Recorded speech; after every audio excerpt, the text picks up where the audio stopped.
Mesdames, Messieurs, bonjour, ravi de vous retrouver pour cette nouvelle édition du JT Cultures et Marchés. Nous commencerons cette émission en faisant le point sur l'impact des derniers revirements de Donald Trump sur les approvisionnements chinois en maïs et en soja. Nous intéresserons ensuite aux premières notations des cultures de blé d'hiver aux États-Unis, avant de faire un focus sur les conséquences des taxes américaines sur les importations de maïs en Europe. Enfin, nous étudierons les premières estimations de la production brésilienne de maïs.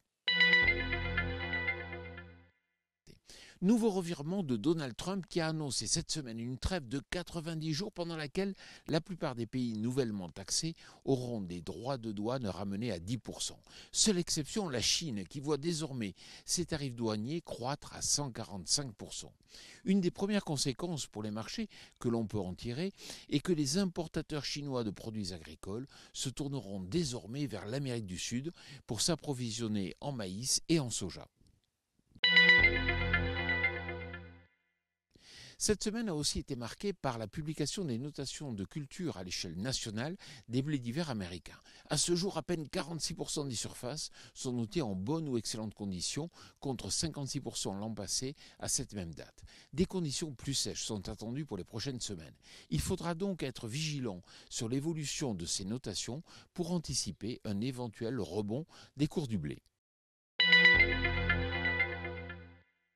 Face aux taxes de Donald Trump, l'Europe a réfléchi ces dernières semaines à riposter en imposant 25% de taxes sur certains produits américains, dont le maïs.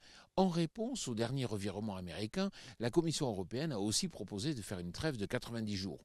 Mais quel impact cela aurait-il eu sans ce revirement ? Au final, certainement assez limité, car l'Europe importe historiquement peu de maïs américain, sauf que cela n'a pas été le cas cette année, car les flux ont été assez conséquents, notamment vers l'Espagne. Donc, prudence. 124,7 millions de tonnes, c'est la production de maïs au Brésil, selon le CONAB, alors que l'USDA l'estimait à 126 millions de tonnes. Compte tenu que le Brésil est le deuxième plus grand exportateur de maïs derrière les États-Unis, les volumes disponibles à export seront donc déterminants pour anticiper une évolution des cours à l'échelle mondiale.